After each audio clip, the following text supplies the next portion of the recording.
Buenas noches, nuevamente bienvenidos a nuestro espacio de los miércoles de Museos UMNG.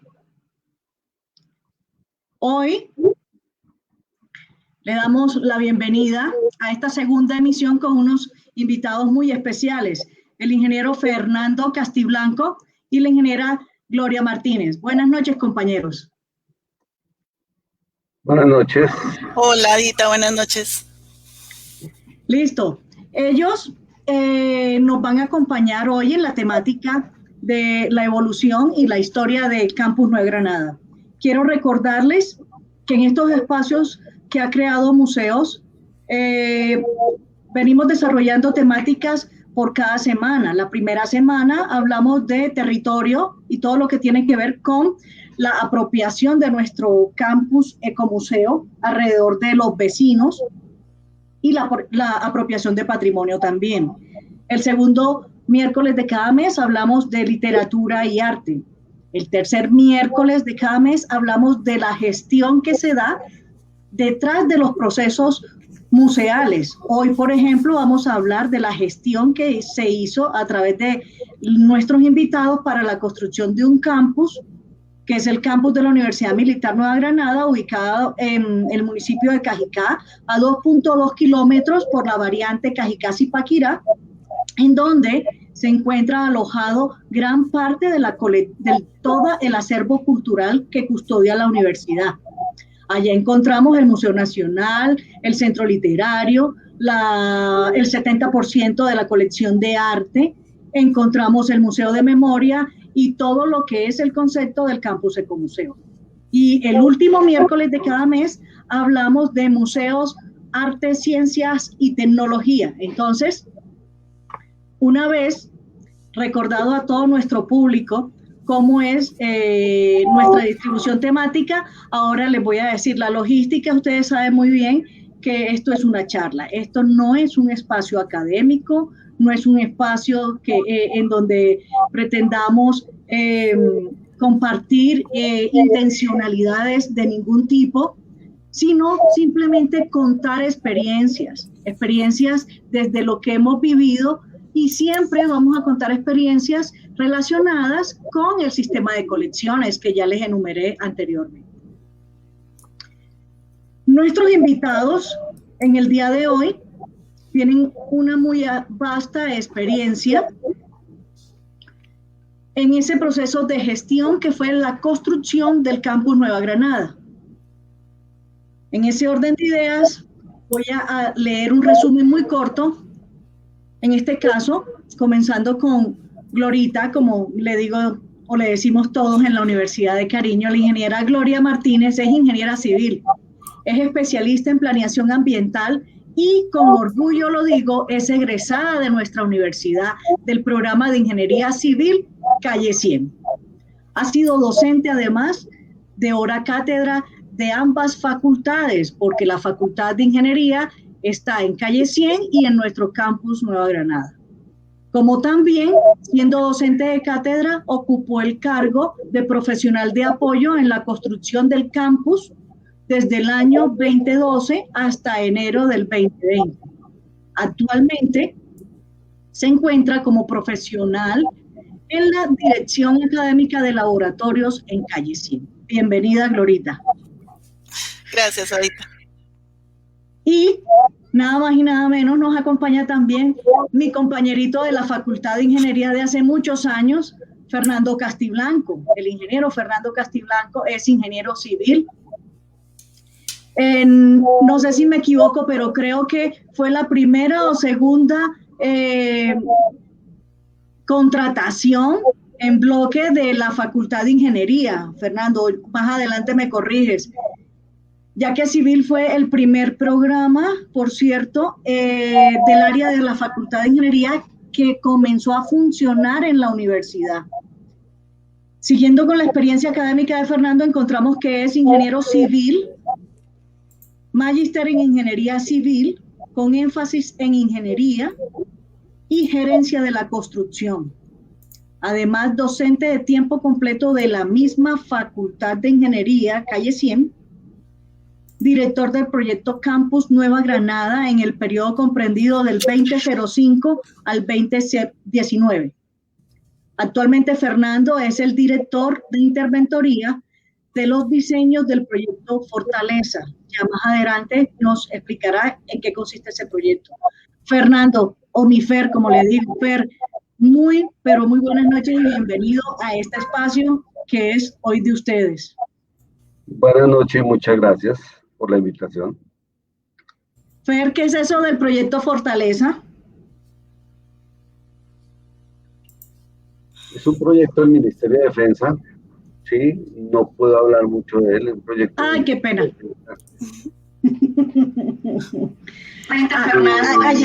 Allí ya se dan cuenta que estos espacios son efectivamente charlas. Entonces, pues, no hay nada preparado, pero bueno, no se sabía, no se ha preguntado nada. Continuemos entonces. Fer, ¿hace cuánto estás vinculado a la universidad como docente de planta, de planta, sí? Desde el año 98 prácticamente como docente de cátedra en ese tiempo. Sí. Y a partir del 2000, docente de planta. Uy, harto tiempo, Fer. ¿Y tú, Glorita, como profesional en el 2012, no? Sí, para Proyecto Campus desde el 2012 estoy apoyando al ingeniero Fernando, pero pues en la universidad he estado desde que me gradué. Toda mi vida he estado en la universidad prácticamente. Ok, bueno, hoy nos reúne el tema del Campus Nueva Granada. Yo a mis estudiantes siempre les digo bienvenidos, a los de primer semestre les digo bienvenidos al mejor campus que la verdad he conocido yo de todas las universidades a las que he tenido la oportunidad de visitar. La verdad es que el campus, para los que no le conocen, es un ambiente exquisito, es un ambiente que se ha construido no por su eslogan, que se mantiene aún, que es en armonía con el medio ambiente, sino que es un ambiente en el cual se respira una paz, una tranquilidad y un compromiso con la parte ambiental impresionante. Pero eso que nosotros vemos ahora, pues, tuvo que haber tenido un inicio y tuvo que haber tenido un proceso de gestión para su implementación. Fer, la primera vez que tú fuiste a campus, ¿qué encontraste? ¿Cuál fue la experiencia? Bueno, en el 2005 fui a conocer los terrenos del campus, ¿sí? Era toda una zona verde, solamente estaba construido lo que llamamos hoy la casona, que es donde está funcionando los museos, ¿sí? Y existía la facultad de biología. La facultad de biología es donde está actualmente funcionando el restaurante, el centro, el consultorio, y creo que hay algunos laboratorios, unas zonas de juegos, ¿cierto? En el costado oriental de las canchas. No había nada más, no había absolutamente nada más, un muro de tapia pisada que separaban las fincas, ¿sí? No más. Para llegar allí solamente existía una vía que atravesaba todo Cajicá, ¿sí? Y era una sola vía, era una vía terciaria, no es la concesión que hoy vemos, sino era una vía terciaria de 6 metros de ancho, ¿sí? Que unía a Zipaquirá con Bogotá. Era una finca. Sí, era una finca. Eran varias fincas. Realmente el campus se compone de 4 lotes. 4 lotes. Sí. 4 lotes. El primer lote, que es las 15 hectáreas que te cuento, donde está la casona y la facultad de biología, ¿sí? Sí. Los otros 3 lotes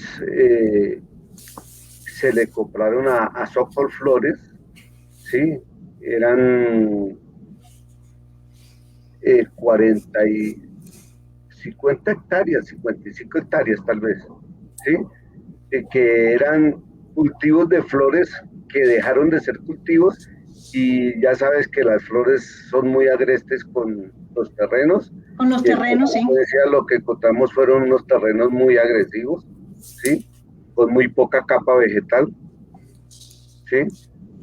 Y muchos vallados, no se podía circular por allí. Eso era lo que encontramos, un terreno enmontado, lleno de vallados y con un terreno muy ácido, llamémoslo así. ¿Y tú, Glorita, cuando llegaste a campo, qué encontraste? Porque hay una diferencia de tiempo allí. Sí, cuando yo llegué a campus ya se había hecho las construcciones de lo que correspondía al complejo Mutis. Ya había una parte de los laboratorios, estaba toda la parte de urbanismo y estaban terminando el Camacho Leiva, el complejo Camacho Leiva. Estaban recibiendo las obras del Camacho Leiva, de hecho. Eso básicamente, o sea, ya era un mundo nuevo. Yo había tenido la oportunidad también de conocer el campus más o menos en el 2001, 2002, porque pues hice las prácticas de ingeniería allá, y lo que dice el ingeniero era totalmente monte. De hecho, pues allá íbamos nosotros a tomar muestras de la calidad de agua, de muchas cosas a nivel de ingeniería, y era nuestro campo experimental.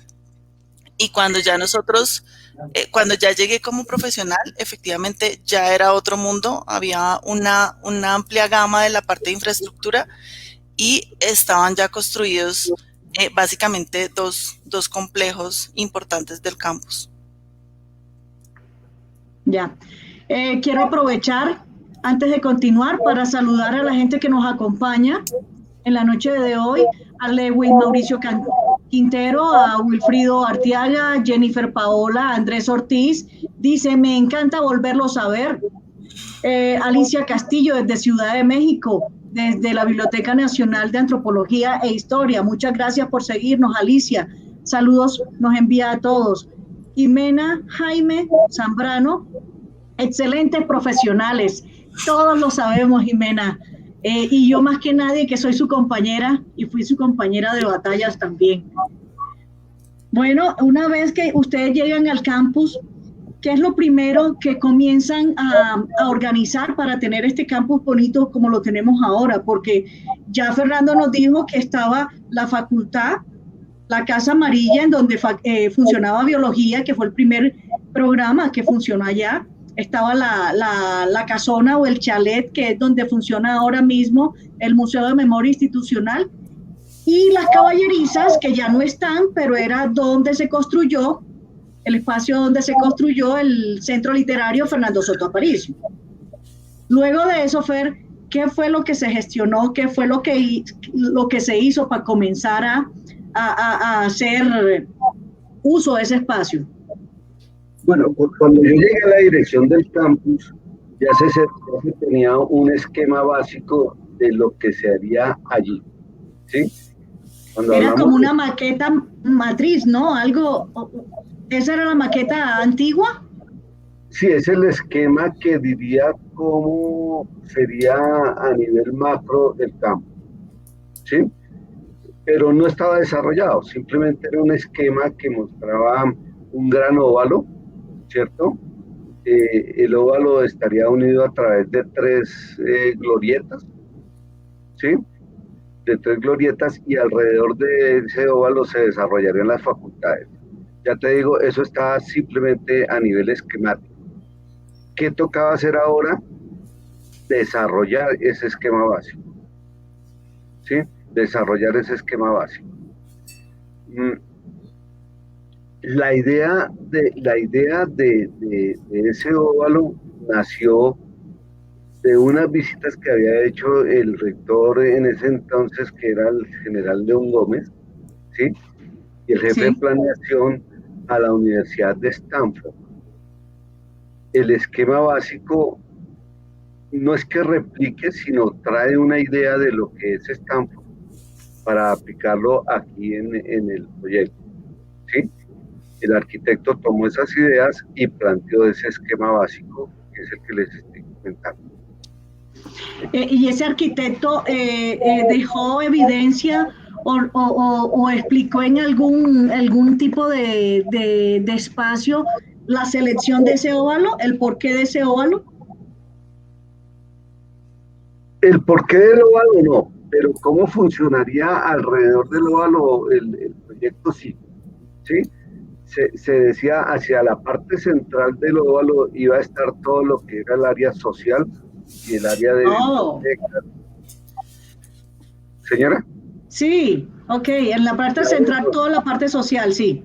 Sí, el área de bibliotecas, aula máxima, y hacia el perímetro externo del óvalo estarían las facultades. En ese momento se hablaba de las facultades, ¿sí? En el costado noroccidental estaría el área de bienestar universitario y en el costado sur estaría lo que sería extensión y áreas de investigación, ¿sí?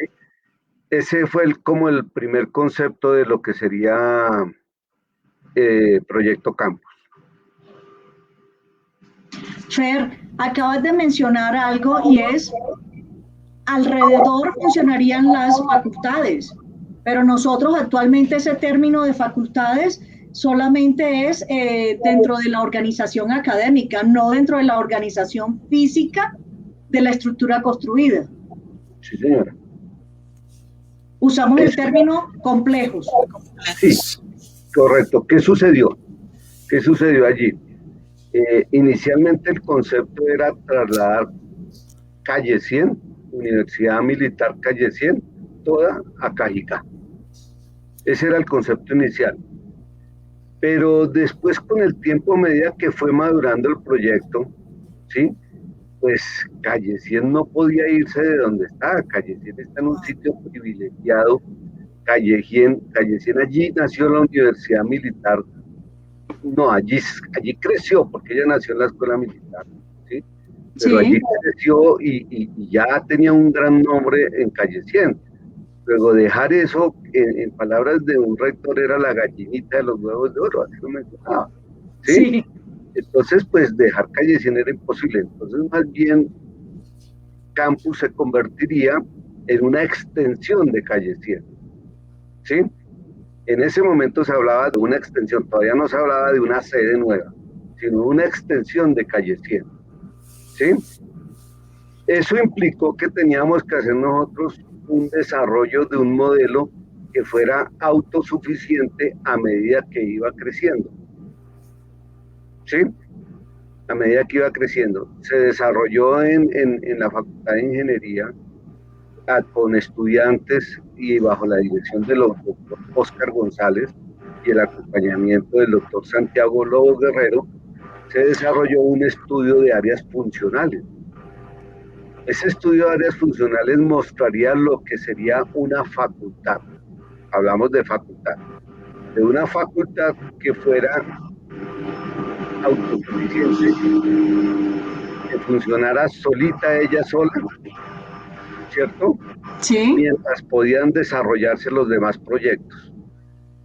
Una de las premisas del campus era que se construiría sin endeudamiento.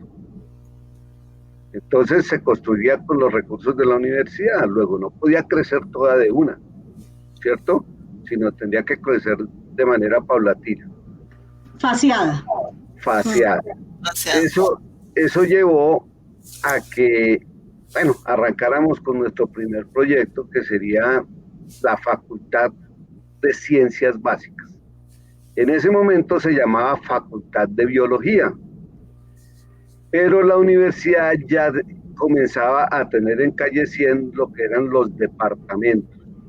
Departamento de Matemáticas, Departamento de Humanidades, Departamento de Idiomas, y entonces se dijo, no, todo ello debía fundirse en algo que se llamaría la Facultad de Ciencias Básicas.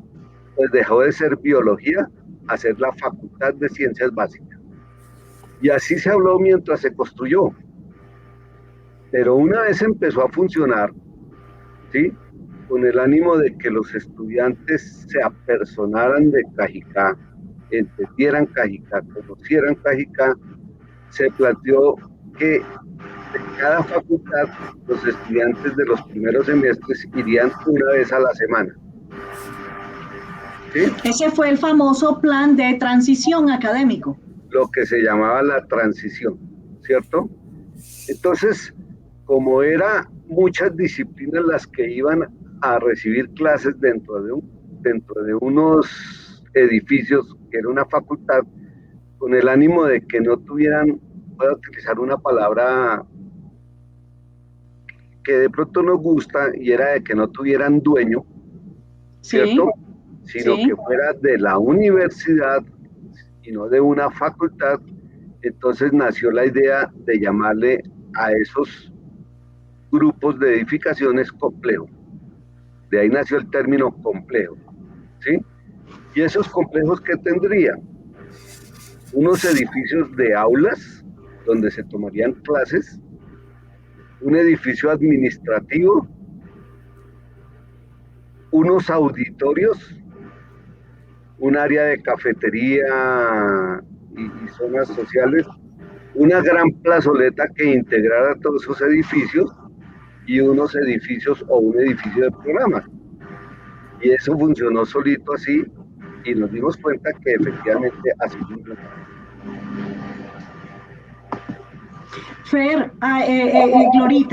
Glorita creo que nos puede colaborar. Cuando, ahora que ya funciona el complejo Mutis, que fue el primero, hicieron una plazoleta muy bonita, una plazoleta que integra bloque A, B, el administrativo. En esa plazoleta hay una escultura de los gemelos Quintero que ya pasaron por nuestro espacio como invitados. ¿Cuál fue la historia, Glorita, para que esa escultura tan bonita que se llama Ácates y que representa la creación del universo dentro de la interpretación de los artistas, cómo fue que llegaron, que esa historia de que Ácates llegara a esa plazoleta? Bueno, digamos que el tema de los hermanos Quintero, cuando yo llegué se estaba formando, se estaba cocinando, porque la primera escultura que pusieron, si no estoy mal y el Inge me corrige, fue el Vigía. Sí, esa es otra pregunta. Eso más adelante le voy a preguntar sobre el Vigía del maestro Hugo Zapata, sí. Entonces, instalaron el Vigía y empezó a formarse el tema de la cultura de museos. Entonces dijimos, venga, eso se ve bonito, que en cada lugar del campus se instalara algo que fuera muy, muy llamativo y muy de ícono de cada una de las facultades. Recuerdo que los hermanos Quintero llevaron muchas muestras de diferentes esculturas y eso nosotros... Prototipos pequeñitos de diferentes esculturas. Todas las esculturas que se compraban, nosotros estábamos dirigidos de alguna manera por el consejo directivo. Entonces nosotros llevábamos los modelos y planteábamos las estrategias de, bueno, esto significa tal cosa, esto significa tal otra. Y el origen del universo en el sentido de los hermanos Quintero, pues llamó muchísimo la atención, sobre todo lo que tenía que ver con el envejecimiento y la vida que ellos denominan en su obra de arte, la vida que le daban a la escultura a través del tiempo. Y eso era parte de todo lo que significaba como tal el complejo Camacho Leiva, que eran donde ya estaban... ¿Señor? Mutis. Mutis, perdón, sí, Camacho es el Vigía. Sí. En donde estaba el Mutis, que también era un tema ya muy de universo, de botánica, de ciencias básicas. Entonces, por eso, digamos que fue como una de las partes que hizo que se seleccionara esa obra dentro del grupo que coordinaba el consejo directivo. Esa fue como la historia de esa, y era un complemento al Vigía que ya había sido instalado en el Camacho. Bueno, Fer, ¿y cuál es la historia del Vigía? Okay. Nosotros estábamos ya construyendo el Camacho, ya estaba construido complejo Mutis, ¿cierto? Y estábamos construyendo el Camacho, estaba en funcionamiento el Mutis con esa gran plazoleta y todos los complejos tenían una gran plazoleta, ¿cierto? El maestro Zapata lo conocía, llegó a través del rector en ese momento, ¿cierto? Llegó al campus a conocerlo, tenía mucha inquietud frente al campus, ¿sí? Y entonces él le planteó una idea al rector de colocar esculturas que identificaran de alguna manera los complejos, ¿cierto? Él ofreció para el Camacho Leiva el vigía. Vigía como el término, como de un vigilante, como de una escultura que estaba vigilando el acceso hacia un complejo. ¿Sí? Él tenía esos vigías, ya había diseñado esos vigías que inclusive hay unos ya fijos en Shanghái. ¿Sí? Él tiene unos vigías en Shanghái. Cuando nos comentó el vigía, pues nos trató de explicar, pero no entendíamos como mucho el tema y fuimos a los talleres de él. Los talleres de él quedan en Medellín. ¿Sí? Y vimos el tema de la historia de los vigías y de otra serie de esculturas que él planteaba, ¿sí? Y la idea pues gustó, ¿sí? Que fuera una escultura que representara como la vigilancia hacia el Camacho Leiva, ¿sí? Y acuérdense ustedes que Camacho Leiva fue el que creó la idea del concepto de universidad. El concepto de universidad militar, de ahí nació, ¿cierto? Ahí esa historia es bonita porque el concepto artístico y creativo del vigía es brindar la luz del camino, algo así, iluminarlo y estar atento, ¿verdad? Sí. Y resulta de que fue ubicado en la plazoleta de integración del complejo Camacho Leiva, y el complejo lleva el nombre del general Camacho Leiva porque el general fue quien dio origen precisamente al concepto de universidad. Y fue nuestro primer rector. De acuerdo. Ese vigía, pues el maestro quería que reluciera, ¿cierto? Sí. Entonces poner el vigía en una plazoleta seca como que no resaltaba, ¿no es cierto? Entonces decidimos crear una especie de lámina de agua, ¿sí? Esa lámina de agua es como ese tablero que ustedes ven allá en el campus que tiene 3 metros por 6 metros, Gloria. El espejo de agua, sí. El espejo de agua. Y le pusimos un mármol negro absoluto, con una iluminación hacia el vigía, ¿sí? Y esa lámina de agua permanecería con agua, con un nivel de agua, y las luces pues generarían unos reflejos, ¿sí? En la noche, de la misma luz interior del vigía, más unos reflectores que colocamos hacia el vigía, para proyectar el vigía.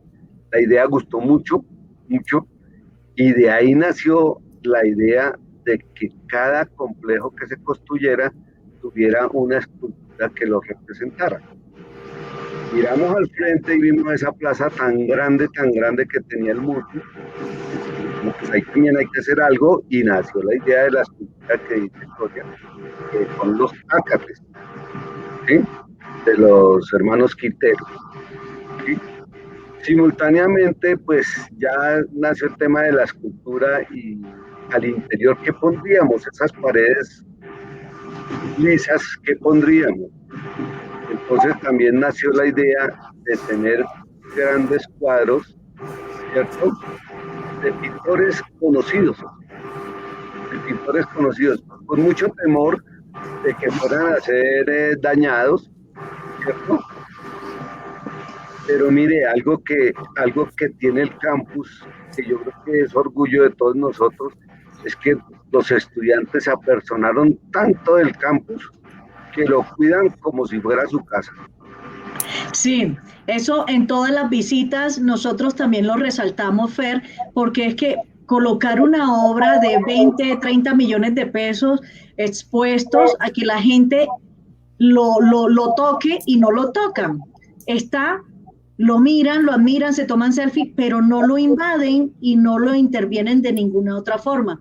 Creo que el sentido de pertenencia y el proceso educativo integral en el que hemos participado todos de hacer esa apropiación o la interiorización del arte y la cultura tiene sus frutos, y es que ellos cuidan lo que tú dices.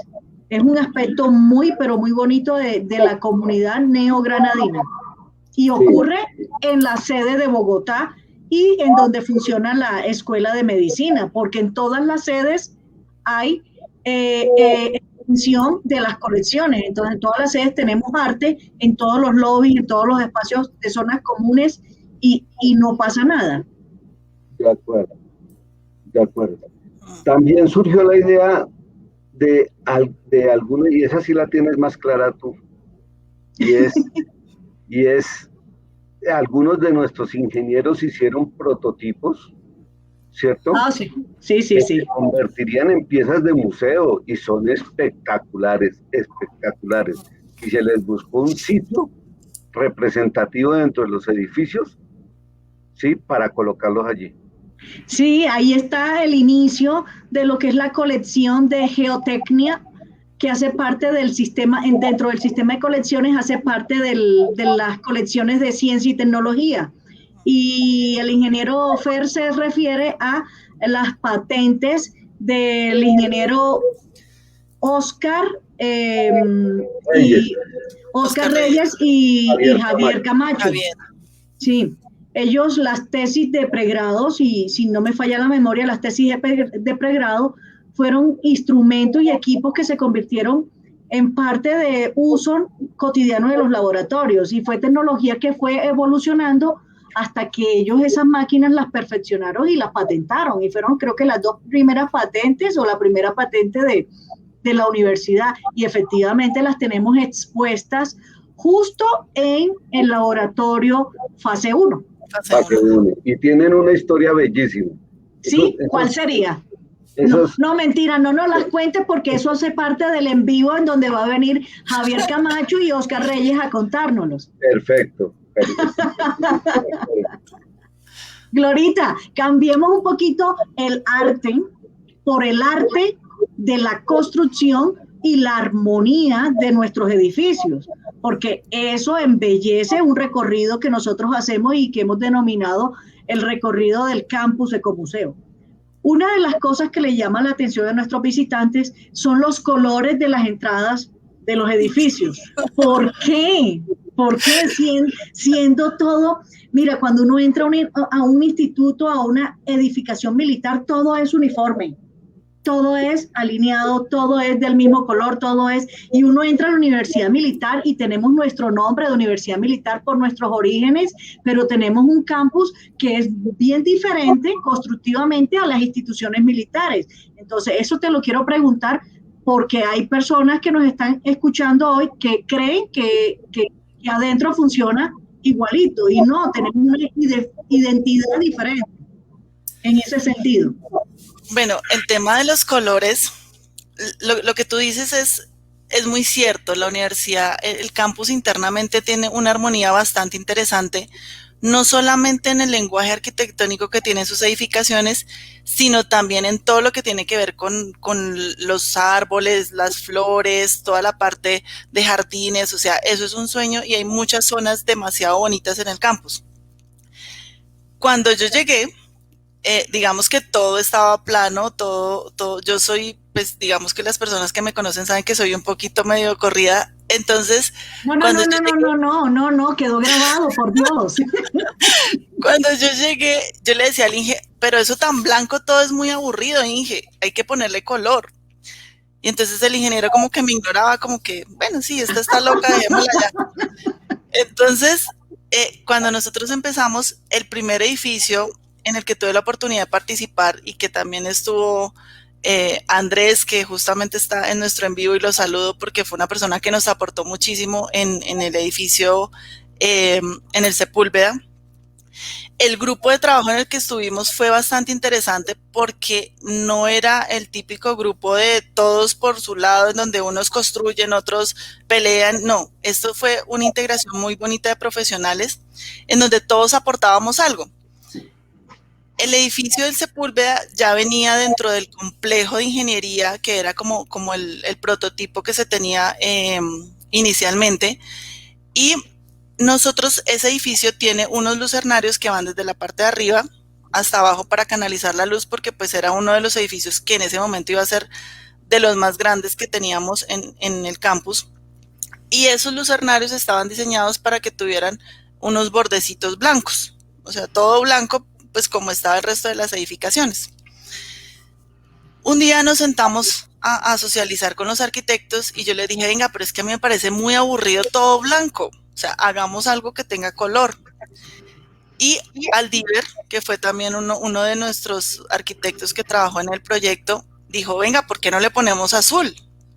En esos días teníamos una visita, el ingeniero Fernando no sabía nada, teníamos una visita del señor rector y él dijo, vamos a hacer lo siguiente, en el comité que tenemos el viernes, yo voy a pintar una parte, por mucho nos regañan y nos dicen que volvamos a pintar de blanco.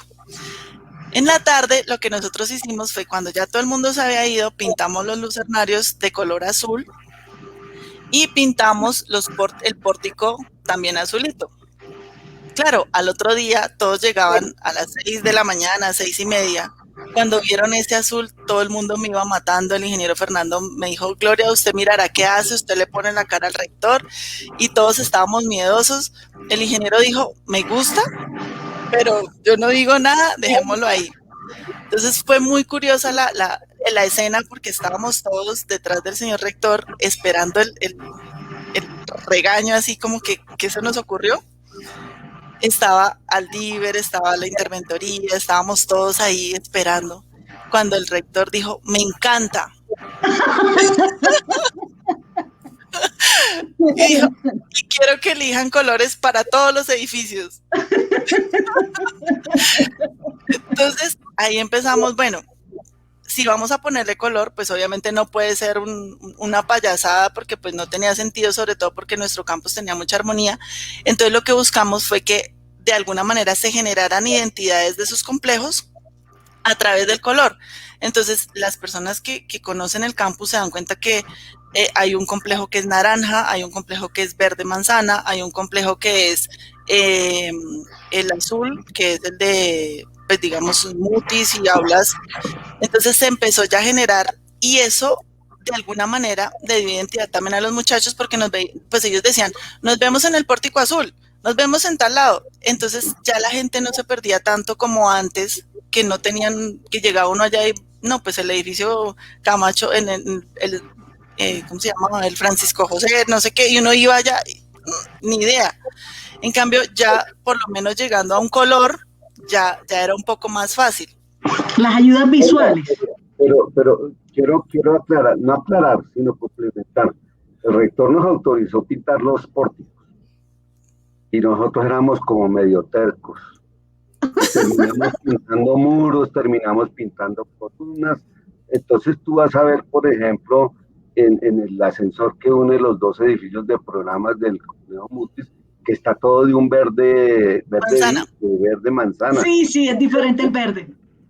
Y después surgió la idea de esas columnas locas del edificio Laboratorios Fase 1. Fase 1, sí. Ese edificio esa parte fue chévere, ¿te acuerdas, Inge? Porque nosotros siempre tomábamos las fotografías desde FAEDIS. Entonces uno se iba y tomaba la misma fotografía cada semana para mirar el avance de la obra. Y cuando ya las estaban terminando, nos quedábamos ahí mirando desde Fase 1 y nosotros, venga, esas columnas son demasiado bonitas para ponerlas blanco con gris. O sea, toca ponerles algún color. Que resaltara. Ese color. En el diseño de ese edificio, nosotros, como era el edificio de laboratorios de ingeniería, nosotros decíamos, pues a esto hay que meterle algo de ingeniería. Pero ¿qué podemos meterle que no nos salga tan costoso, pero que sea algo que llame a la vista? Entonces le dijimos al arquitecto, pongo unas columnas torcidas, una vaina loca que es lo que uno ve. Y si tú miras esas columnas, ninguna de esas columnas tiene una orientación clara. Todas tienen diferente dirección, diferente longitud, y ese temor de que eso nos funcionara. ¿Sí? Pero eso fue un espectáculo. Eso fue... Y hacerlas fue todo un reto. O sea, particularmente les tengo que decir que ese es el edificio más hermoso que hay en campus. No, todos. Todos, no, yo peleo no, en todos tienen su magia y yo molesto mucho porque yo digo que creo que cada edificio es como un hijo. Entonces, por ejemplo, el Inge me corrige, cuando estuvimos haciendo FAEDIS con esa escalera de caracol, esa vaina también fue una cosa loca y nosotros también, bueno, pintémosle de rojo el edificio, la parte inferior y el otro, o sea, empezamos a jugar con contrastes de color que de alguna manera llamaron mucho la atención. Ese edificio de laboratorios de fase 1, el juego de las columnas no fue solamente el hecho de que fueran torcidas, porque bueno, el ingeniero y el arquitecto en sus diseños hacen su modelación, pero yo les cuento que para las personas que estuvimos en la construcción eso tuvieron que desbaratarlas varias veces porque claro, tenían que primero ser perfectas porque iban a estar a la vista y en teoría eran blancas, entonces o color gris. Concreto, en color gris. Entonces la idea era que no fueran pintadas, porque lo que dice el Inge es verdad, buscábamos que se mostrara ingeniería en esas columnas. Pues obviamente ya después, y las columnas de hecho quedaron muy bonitas, o sea... Son hermosas, y el contraste que hace con el dado que las cobija, que es amarillo, da un cierre, da un algo a la mente cuando uno va entrando allí. Sí, por lo menos generar recordación. Entonces la gente dice, el de las columnas, o sea, eso era lo que buscábamos, que la gente ya no se perdiera en el campus, sino que ya tuviera alguna identidad y pudiera asociar algo con algo, que era lo que estaba en su momento como perdido. Sí, bueno, miren, acá el público, perdón que los interrumpa, el público además de estar saludando, nos están haciendo preguntas para ustedes. Entonces dicen, Alejandro Triana, buenas noches. ¿El diseño del campus actual fue pensado así desde un principio o se dio a la medida que fue creciendo? En caso de lo segundo, ¿cómo fue ese proceso? Creo que ya estuvimos hablando de que se originó en el formato de óvalo, pero no sé qué quieran complementar ustedes. Sí, mira, si uno mira el esquema básico, figuraba, era unas casitas como lo que era la Facultad de Biología, ¿sí? Así figuraba y así se pensaban las facultades, ¿sí? Pero cuando hicimos el estudio de áreas funcionales, pues eso era algo ya grande. ¿Porque era algo grande? Porque había que proyectar la universidad a su vida útil, que sería alrededor de unos 30 años, ¿sí? Entonces, en 30 años la población iba a ser otra. Y teníamos que pensar en que las construcciones tenían que ser escalables, ¿sí? Pero no que se vieran obras sin terminar, sino que se vieran obras completas. De ahí el concepto de complejo. Eso nos llevó a el primer complejo. Los primeros que hicimos fue los diseños de los de los complejos Camacho, que era la Facultad de Relaciones Internacionales, se llamaba en ese momento, el complejo Mutis, que era la Facultad de Biología, y pasó a ser Ciencias Básicas, y la Facultad de Ingeniería, ¿sí?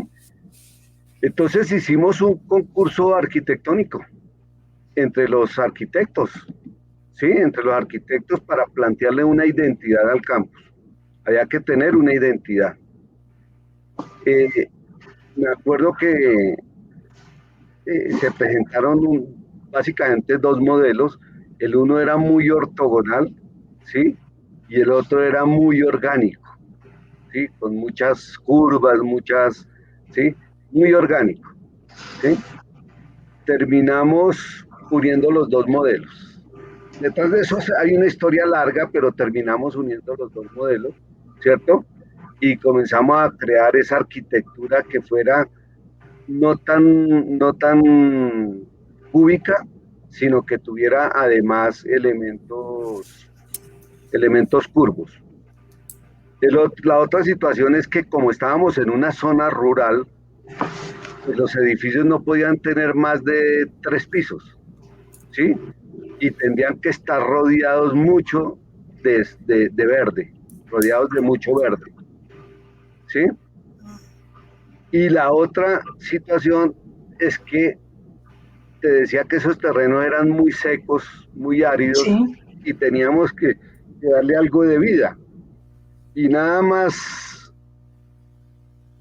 no, sino nada mejor para darle vida que crear unos lagos, ¿sí? Entonces construimos esos lagos. Esos lagos nos dieron nos dieron duros porque nunca se nos llenaron. Abrimos esos huecos y nunca se nos llenaron esos lagos. ¿Qué hacemos, Dios mío? ¿Qué hacemos? Nos tocó forrarlos con una geomembrana. ¿Por qué nunca se nos llenaron? Porque recuerden que el campus, el costado oriental del campus es el río Bogotá. Luego íbamos a tener bolsas aluviales en el terreno, ¿cierto? Filtros, llamémosle así, en el que el agua se iba hacia el río. Entonces eso nos llevó a crear unas geomembranas que fue con las que forramos esos lagos, ¿sí?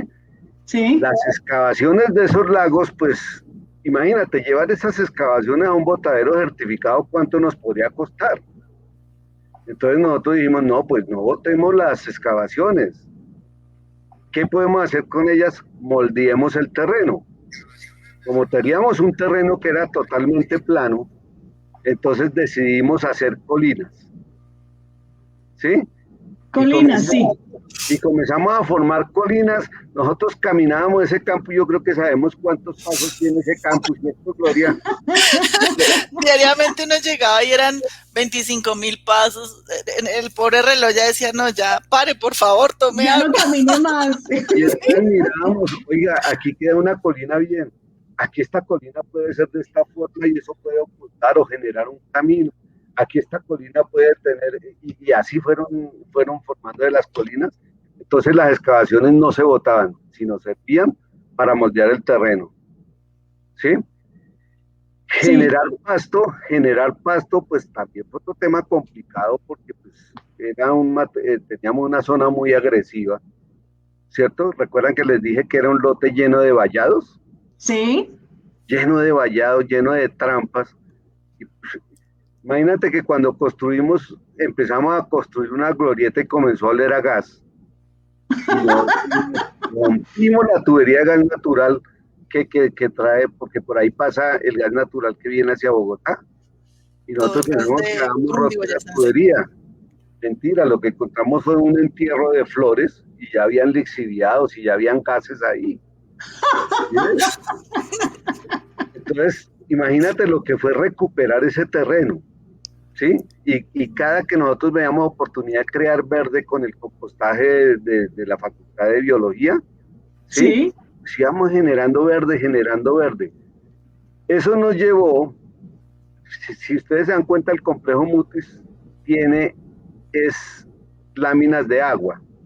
Sí. ¿Cierto? El mantenimiento de las láminas de agua es muy complicado, muy costoso y dijimos, no, pues en lugar de láminas de agua hagamos otra cosa. Y entonces llevamos jardines para generar verde. Entonces, si ustedes miran, el complejo Camacho tiene muchos jardines divinos, ¿cierto? Muchos jardines. Y alrededor de los lagos comenzamos a generar verde. Con tan mala fortuna que en un invierno, como esos son unas arcillas expansivas, pues esos lagos se nos fueron al suelo. ¿Y allá no tuvieron unos conejos? Que los conejos también les abrieron huecos. Sí, los conejos también. Esa historia. Sí, se tunelaron todo el campus. Voy a contar rápido esa historia. En todo el perímetro del campus, en el costado oriental, era el río Bogotá y había mucho conejo, ¿cierto? Y cuy, ¿sí? Sí. Entonces en los lagos teníamos unas islas, y a un coronel se le ocurrió que lleváramos los conejos a las islas, unos conejitos, y pues sí se veían muy lindos saltando ahí, pero los conejos hacen madriguera, ¿cierto? Viven en madriguera. Pues comenzaron a llenarnos esas islas de huecos y cuando llovía, pues las arcillas expansivas, ¡pum! No. Duramos tal vez como un mes cazando conejos. para No matándolos, retornarlos a su punto. no matándolos, sino cogiendo los conejos y trasladándolos nuevamente hacia lo que es la ronda del río. A donde ¿Sí? estaban originalmente. Sí, señora. Y tratando de coger conejos, imagínate todos, entre todos nosotros, tratando de cazar conejos. ¿Sí? Esa actividad de desestresar, en ese tiempo es la que necesitamos ahora en esta pandemia, ¿no? Esa No, actividad la vida de construcción del campus fue una vida muy rica, muy rica. Sí. Llegar a esas islas nos tocaba en lancha. Entonces dijimos, no, eso no puede ser posible. Entonces decidimos construir unos puentecitos en tierra común atravesados por unos tubos. A las islas ya podemos llegar a través de un camino verde. Sí. Y ese camino verde había que sembrarlo con muchas matas que fueran de humedal. ¿Sí? Y eso fue lo que enriqueció eso. Después, en lugar de conejos, llevamos paticos. ¿Sí? Divinos, pero después no teníamos con qué darles de comer.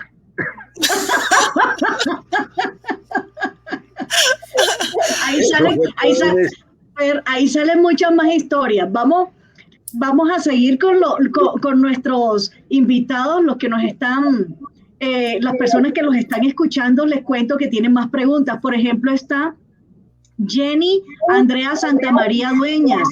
Me suena ese nombre. Claro, Jenny trabajó con nosotros, sí, también fue parte de nuestro equipo de trabajo. Claro, y nos está acompañando. Dice, estoy con mi mami y ella le gustaría escuchar la historia de la construcción en homenaje al maestro Sotaparicio, donde ella nos dio mucho apoyo para que la mamá lo escuche. Es posible, también dice, es posible ver fotos y videos para recrear la historia. Jenny, te tengo que decir que no hemos hecho la práctica de fotos y videos hoy, pero le puedes mostrar a tu mami nuestro Facebook, siguiéndonos en @museosumng, en donde está absolutamente todo recreado y tenemos todos los espacios con fotografías, con videos, y allí le puedes explicar. Entonces, brevemente, la historia del edificio, de la construcción del centro literario. Gloria, te voy a dejar esa historia a ti. ¿Sí? Porque ahí también nació una idea fabulosa, y son unas láminas que son micropunteadas. Sí. Esa fue una sorpresa que le dimos al rector. Él no sabía de eso. Y a Gloria se le ocurrió porque nosotros teníamos estas láminas planas. Y dijo, ¿y por qué no hacemos esto? Y ahí está la foto del maestro Fernando Soto. El rostro, una lectura que comenzamos a buscar qué lectura poníamos. Digo, nos acolitó el vicerrector. Él se conocía y él nos acompañó en el proceso, pero el rector no sabía. Y fue una idea que fue espectacular, que después implementamos en los edificios de laboratorio fase 2, ¿sí? Y comenzamos a identificar los edificios también con láminas, ¿cómo le llamamos a esa técnica, Gloria? Son láminas microperforadas. Microperforados. Pero eso tiene un nombre. Entonces, cuéntame. Troqueladas. Son láminas troqueladas, ¿no? Con CNC. Sí. Bueno, ese proyecto fue uno de los más bonitos. Es creo que el más pequeño que tenemos en el campus, pero fue un proyecto hecho con todo el corazón. Fue emotivo, fue lleno de emotividad el proceso. Demasiado bonito en su proceso, porque ese proyecto, el ingeniero me dijo, bueno, Gloria, tenemos que construir, el maestro Soto había hecho la donación de todas sus obras, y la idea era hacerle un homenaje y guardar pues toda su colección en un solo sitio, centralizarlo. Me dijo, Gloria, vamos a hacer una reunión con el maestro Soto para que pues más o menos nos explique y podamos empezar a trabajarle al proyecto. Tuve la oportunidad de sentarme varias veces con él y era maravilloso porque aparte de que le contaba uno cantidad de historias, le regalaba unos libros autografiados y le daba uno toda la historia como tal de su vida, que fue una vida bastante bonita y pues con bastantes sub y bajas y historias que contar. Cuando nosotros iniciamos con ese proceso, tuvimos la oportunidad de sentarnos con el arquitecto diseñador, quien también entró en la fase de estudiar muy juiciosamente el el maestro como tal, o sea, la mente, y creo que eso hay que abonárselo al arquitecto, que fue en su momento el arquitecto Omar Baca, que también creo que ya estuvo en este programa, sí, en donde él empezó a meterse en la cabeza del maestro Soto y a entender cuál era su filosofía. Entonces generó en su filosofía que en algunos de sus escritos él manejaba mucho el tema del caos. Y si ustedes se dan cuenta, también es una edificación que el reflejo de la estructura metálica que está en la plazoleta del centro literario es un árbol, son las raíces de un árbol. Seguramente muchas de las personas que han estado ahí no tienen ni la más remota idea de que lo que se está reflejando son las raíces de un árbol con la estructura metálica. Las zonas interiores también tienen su magia, entonces sentarnos y analizar cada uno de los espacios a través de lo que se había extraído de la mente del maestro Soto, pues fue maravilloso, porque era realmente, como se dice, personificar a un personaje, valga la redundancia, en una edificación. Entonces cuál era su esencia, cuál era su raíz, cuál era su magia, cuál era la magia de sus escritos, y meterlas en una edificación. Entonces, cuando ya nosotros empezamos todo el proceso, se hizo el diseño, desafortunadamente él no alcanzó a estar para la inauguración, pero mientras estuvo la actividad como tal, estábamos haciendo ya el desarrollo del campus, del proyecto.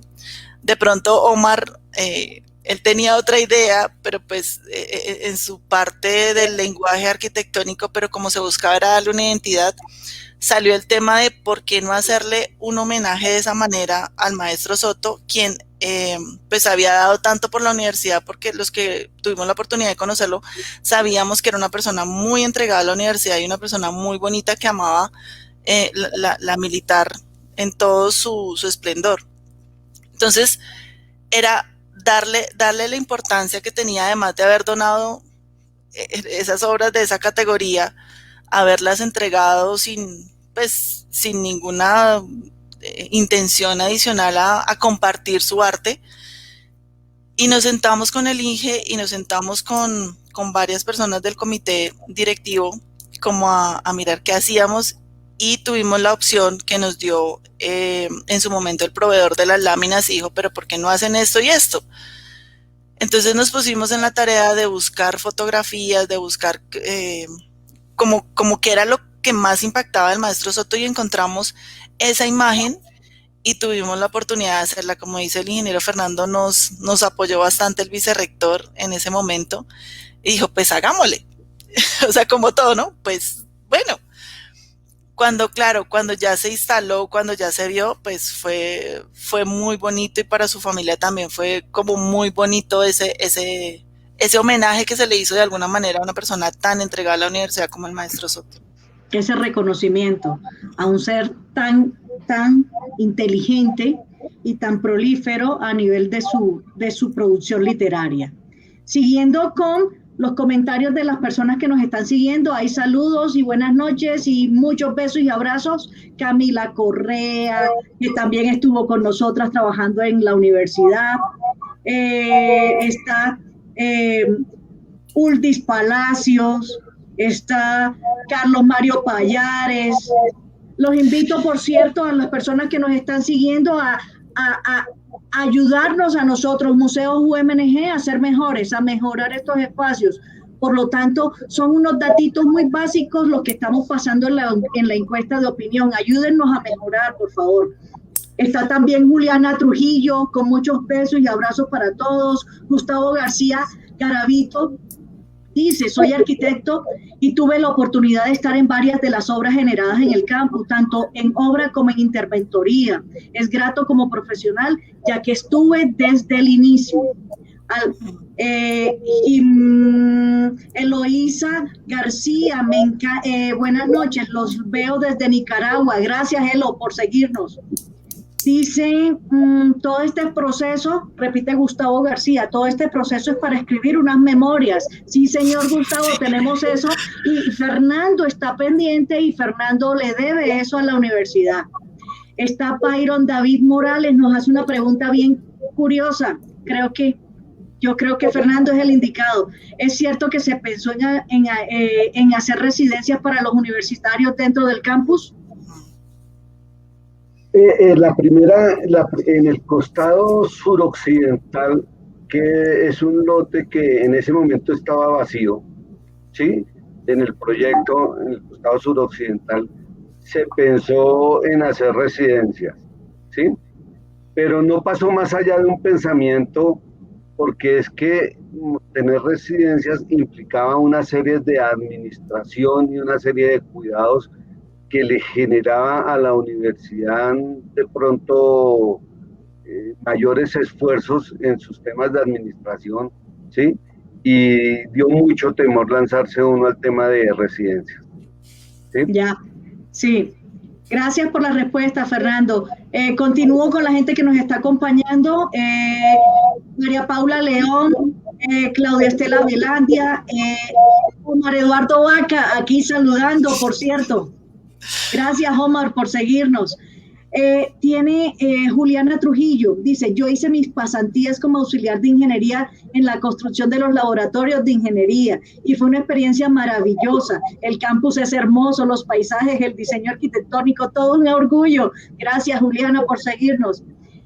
Todo lo bueno se acaba y les tengo que decir una cosa, dentro del sistema de colecciones de la Universidad Militar Nueva Granada, solamente en esta hora y un minuto hemos hablado del centro literario, hemos hablado alguito de la casona, hemos hablado del campus como tal, de sus estructuras, de la colección de arte, de cómo comenzó, cómo está ubicada, la experiencia de ustedes, cómo articularon cada uno de esos edificios, los espacios. Hay muchos temas, pero hay muchos temas. Te regalo muchos minutos, pero me tienes que contar la historia o cómo fue lo del Museo Nacional de las Telecomunicaciones, porque la verdad les cuento que aquí nos queda mucho tema para otras invitaciones y otros en vivos, así que están invitados y están comprometidos y queda grabado. A ver, Fernando, háblanos del museo y de lo que tú quieras. No, pero antes el comentario que hizo la última oyente. Juliana Trujillo. Y es que mire, nosotros, una de las, yo diría, premisas que teníamos en la dirección del campus es que participaran muchos neogranadinos. ¿Sí? Entonces, yo soy neogranadino. Del año 87 salí, me gradué en el 89. Gloria es neogranadina. Y tuvimos la gran mayoría de las personas que nos acompañaron en la dirección del proyecto neogranadino. ¿Y qué pensábamos? En primer lugar, que sería que la universidad tenía ese gran lujo de tener un laboratorio vivo, ¿sí? Un laboratorio donde pudiera hacer sus prácticas la Facultad de Ingeniería, ¿sí? Sí. Fue un poco difícil el tema de las prácticas, pero entonces tuvimos pasantes que teníamos en la parte administrativa, pero también tuvimos pasantes y ese fue un riesgo que asumimos y lo asumimos con mucho temor. La facultad nos apoyó y mire que fueron unas de las enseñanzas más grandes que tuvieron nuestros estudiantes y es que se los soltamos a las obras. Entonces estudiantes que estaban en noveno, décimo semestre, así cruditos, solamente con la teoría y se los soltamos a la hora y lo que le decíamos a los directores de hora, son todos suyos. Los domingos son suyos, utilícenlos, aprovechenlos, explótenlos. Oye, fue esa vaina tan espectacular que nos dimos cuenta que teníamos unos estudiantes sobrados en ingeniería. Sí, señor. Comenzaron a pedírnoslos de las empresas. Comenzaron a pedir, miren, necesitamos estudiar, porque se dieron cuenta, en primer lugar, que eran unas maquinitas de trabajo. No sé si es por la idiosincrasia misma de la universidad, sí, pero nuestros estudiantes eran extremadamente juiciosos.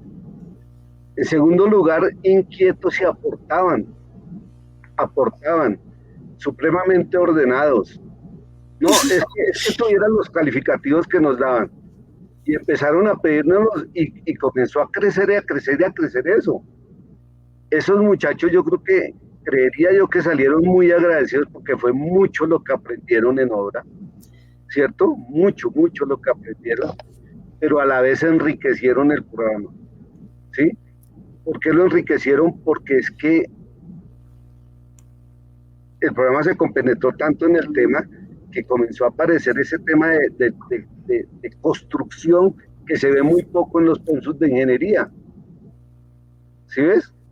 Se ve muy poco y allí era donde iban a aprender. Entonces esa filosofía del laboratorio vivo nos funcionó a las mil maravillas y eso yo creo que es de las cosas más gratas que nos ha dejado a nosotros ya viéndonos como docentes, ¿no, Gloria?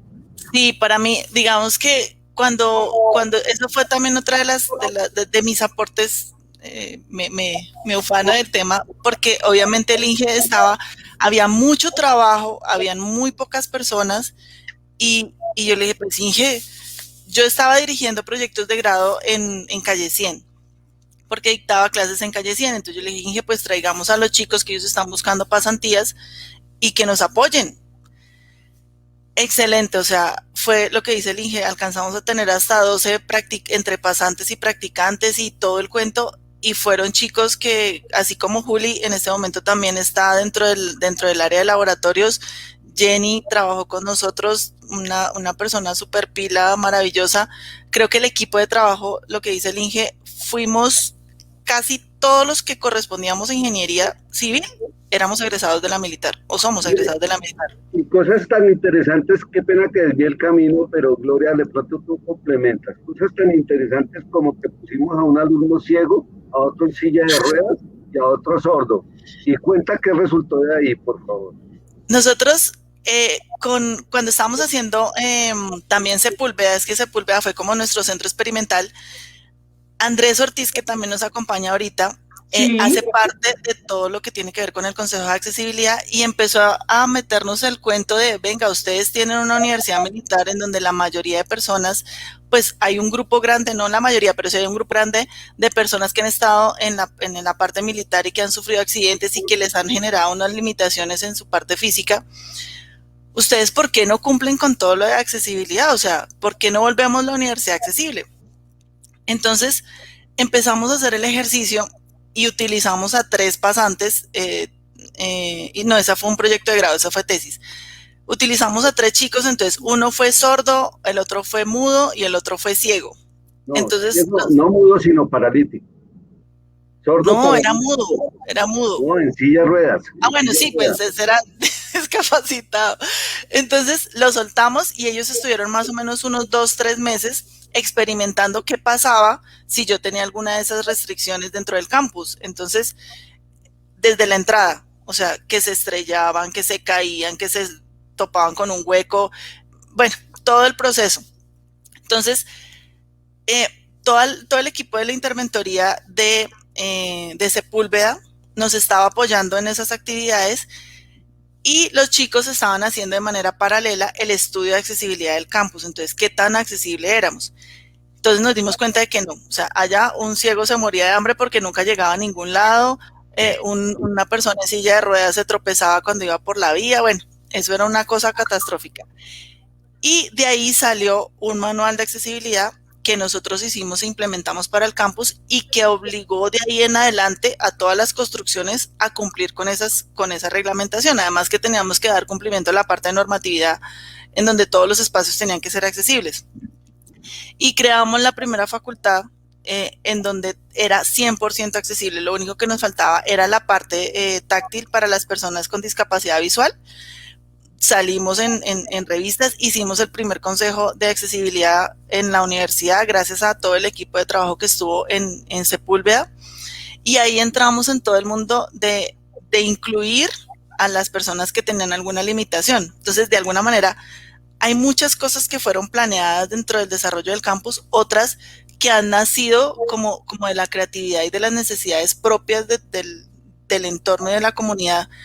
Y debo decir y debo agradecer a todas las personas con las que hemos trabajado que creo que todas han aportado algo, o sea, todas así sea un color en una columna, pero todas las personas que hemos estado en el equipo de trabajo, que han estado en las construcciones, que han participado en los proyectos, se han puesto la camiseta y han trabajado con amor para cada una de las obras. Y eso ha sido muy bonito, y para mí como profesional pues ha sido muy enriquecedor, y obviamente el aprendizaje ha sido una cosa maravillosa. Aquí, con ustedes, les quiero hacer un reconocimiento, porque de ustedes aprendí mucho. Cuando me fui y en los proyectos de Calle 100 a Campus, y fue a hacer equipo con ustedes. Y de ustedes aprendí el proceso de organización, de planeación, y sobre todo porque nos lo repetían y nos lo repetían, y Fernando era muy concreto siempre en decir las lecciones aprendidas y las mejores experiencias hay que analizarlas, sobre todo lecciones aprendidas, libro de lecciones aprendidas, y eso era y es lo que ustedes impusieron como metodología o complemento de la metodología constructiva que gerenciaba Fernando en cada una de las construcciones. Entonces, desde acá les digo gracias, compañeros, por lo que aprendí, por lo que viví con ustedes. Pero además de eso, quiero retomar lo que están diciendo acá en los chats. Y dice, un saludo especial para Glorita, de Jorge Gutiérrez. Gracias a ella me pude graduar en la especialización. Y me consta además que el campus es su pasión. Continúo. Por acá, Omar Vaca, efectivamente un formidable equipo que ha hecho realidad con un enorme esfuerzo este campus, especialmente ustedes, los invitados. Alguien que pensé que no se conectaría y que es de nuestro corazón, del mío en especial, dice, tuve la fortuna de trabajar con estos 3 grandes profesionales y realmente aprendes a diario con ellos y sus retos. Tiempos que no volverán, no se sabe. Adivinen, ese apellido Osorio Bernal. Yo lo quiero mucho, y eso fue lo que le anoté allí. Entonces, yo voy a dejar ya la charla y el chat, perdón, por acá, y le voy a pedir a Fernando. Fernando, ¿cómo fue que el Museo Nacional de las Telecomunicaciones, que llegó a la universidad, que estuvo guardado por espacio de 6 años en las bodegas de flores de una de las parcelas que tú al inicio indicaste, cómo llega a la concha acústica, a las tortas debajo de las gradas de la concha acústica? Pero tú me ayudas porque tú tienes parte de esas tortas pasaron por muchas ideas. Sí, ¿qué sucedió?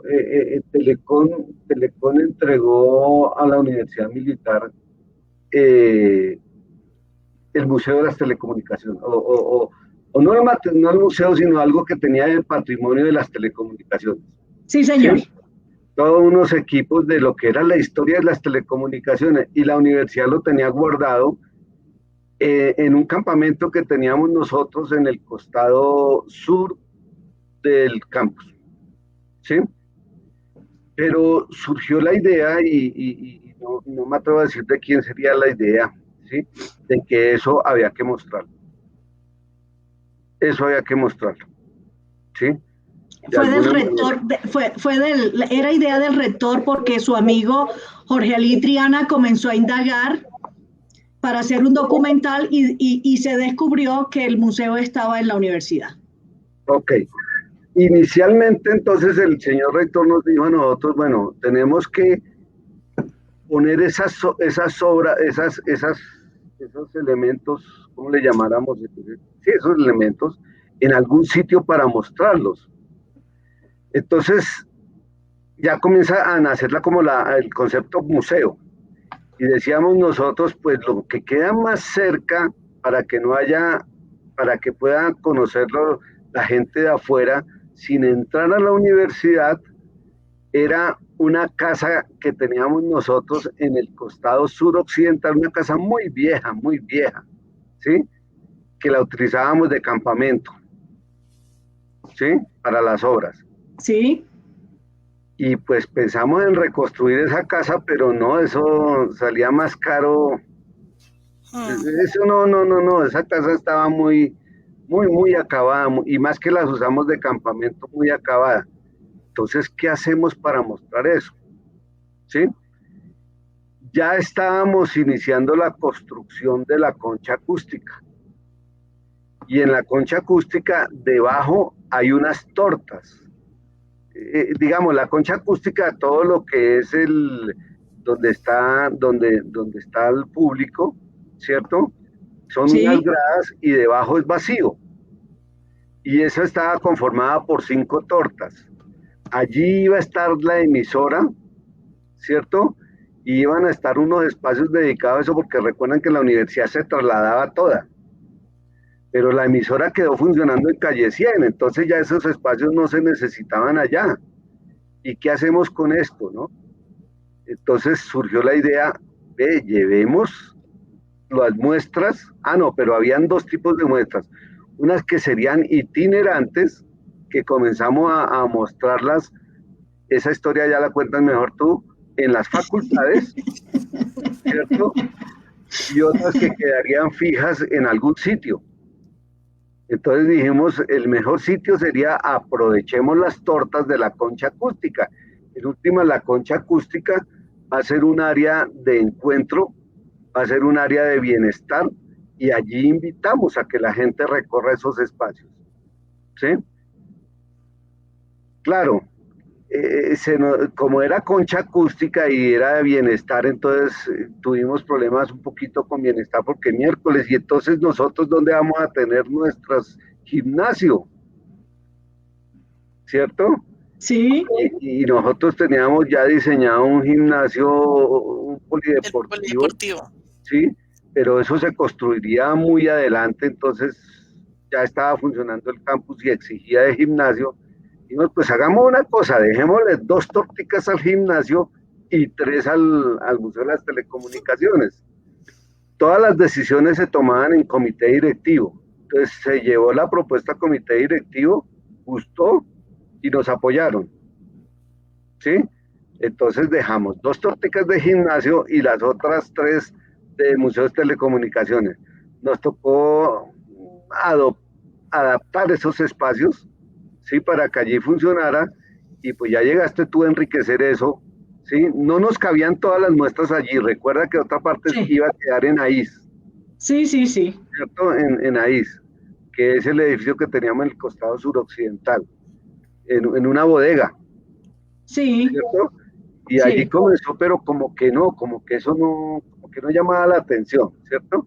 Y Sí. terminamos poniéndola toda en la concha acústica, y tú ya enriqueciste eso porque tú le metiste mucha vida a ese tema, ¿sí? Y ahí nació.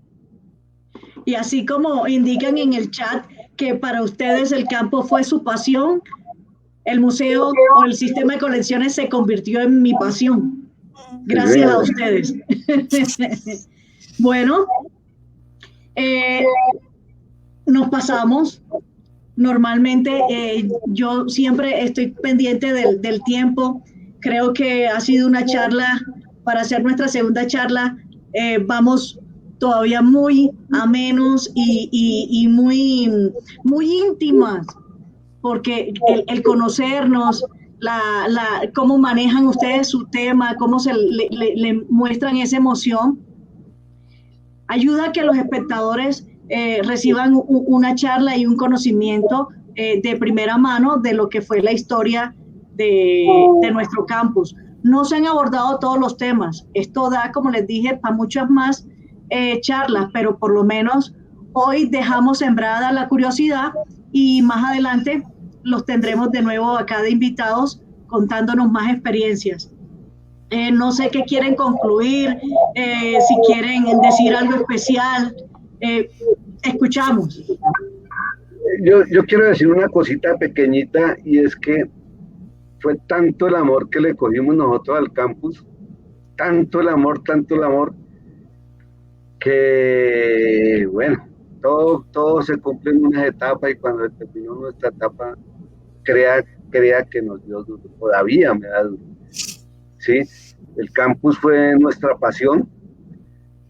Tuvimos una gran ventaja y fue que los directivos nos dejaron a nosotros, ¿cómo diríamos, Gloria? Elucubrar. Sí, nos dejaban soñar, o sea, ellos nunca frenaron nuestras locuras.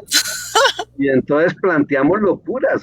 Hubo locuras que no se hicieron efectivos, como el famoso muro de los graffiti, ¿no? Sí, pero fíjate, Fer, con respecto a ese, nosotros sacamos en 2 oportunidades 2 muros de drywall justo al tercer parcial.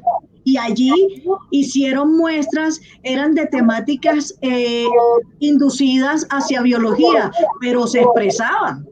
Hicieron sus dibujos, sí. Claro, y los estudiantes también participaron mucho. Nosotros creamos unos buzones que se llamaban, nosotros no, los directivos, que se llamaban Todo se puede mejorar. Sí. Y los estudiantes ponían allí comentarios, inquietudes, cosas que se podían mejorar. Nosotros tomábamos esas ideas y mirábamos cómo las llevábamos físicas. De ahí surgieron canchas de tenis, de ahí surgieron esa gran cafetería que ese es un diseño, creo que ese diseño es de Omar también. ¿La de la zona deportiva? Que es como una gran paloma, ¿cierto? Sí. De ahí surgió esa cafetería, de ahí surgió las graderías y las cubiertas de las canchas, ¿sí? Y surgieron muchas cosas que fueron aporte de los mismos estudiantes en su vivir, en su quehacer, ¿sí? Y ese tema que tú hablabas de lecciones aprendidas, después se volvió como un tema muy común en la universidad, ¿no? Nació en el campus, el tema de lecciones aprendidas, y ya se hablaba de lecciones aprendidas en cualquier área del conocimiento de la universidad militar, ¿sí? Y así fue que fuimos enriqueciendo el campus, y yo creo que es un orgullo de la universidad y de todos nosotros. Bueno, Fer, quiero decirte que tu hermano Javier también se encuentra muy orgulloso de ti. Sí. ¿Y tú, Glorita? ¿Qué tienes para decirnos de despedida? Yo solamente tengo palabras de agradecimiento, o sea, de agradecimiento con el ingeniero Fernando, con Ada, con todo el equipo de trabajo, donde hubo literalmente lágrimas y sonrisas, y el ingeniero le consta y a ti también, en donde muchas veces no sabíamos qué hacer porque el hecho de que se cayera un talud era lo de menos, pero muchas veces teníamos problemas con los contratistas, teníamos inconvenientes. Yo les decía, no tenemos problemas, tenemos nuevos retos, vamos muchachos, hagámosle, intentémoslo. Y todos, absolutamente todos, siempre tuvieron la camiseta puesta al 100, o sea, nunca hubo, como dice el ingeniero, habían los 7 sombreros, y no faltaba el sombrero negro, pero a pesar de todo, siempre las personas estaban engranadas, y algo que fue muy bonito, y es que todos amábamos lo que hacíamos, o sea, todas las personas que estábamos trabajando en el equipo de trabajo,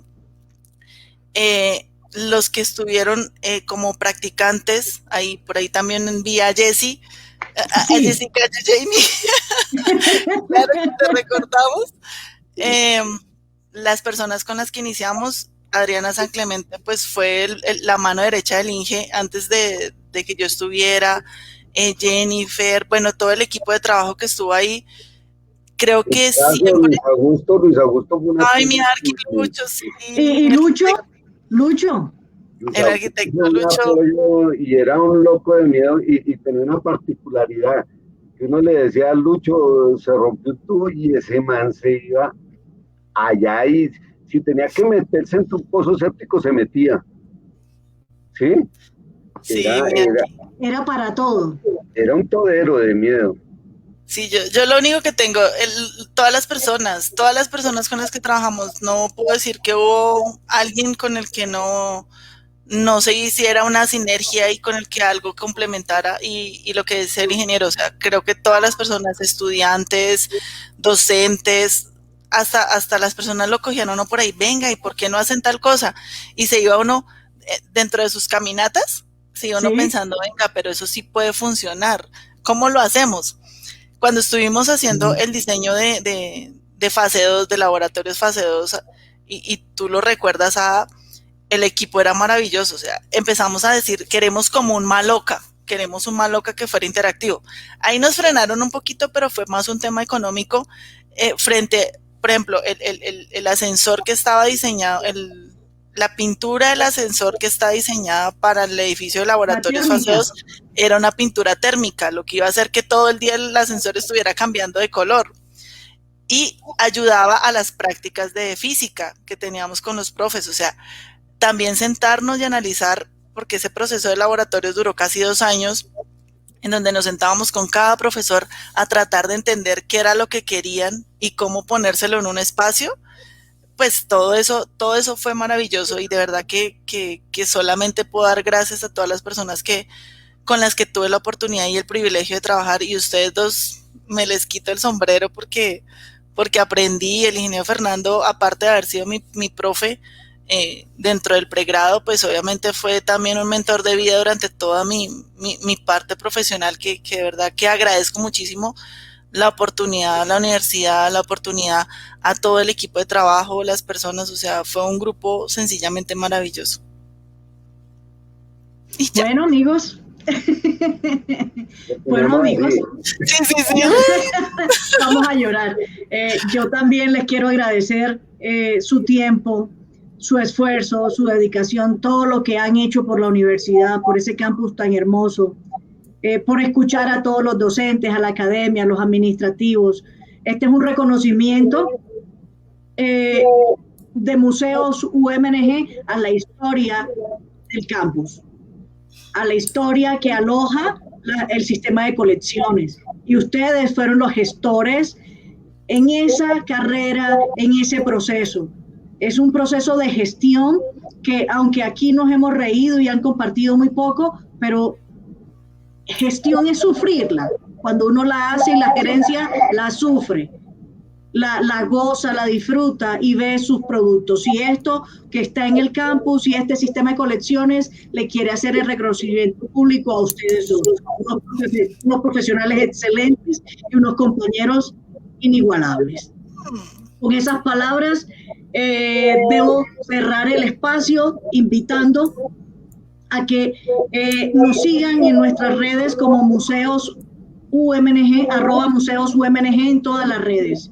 Y recuerden que este es nuestro plan para llegar a ustedes en estas circunstancias que nos tiene esta emergencia o las condiciones que estamos viviendo con el virus del COVID. Este es un propósito que tenemos todos los miércoles, en ampliar nuestra oferta cultural y llevarles a ustedes un pedacito de lo que nosotros hacemos y de nuestro compromiso como universidad y como sección de arte y cultura, como Museos UMNG, de mostrarles a ustedes una colección singular y particular.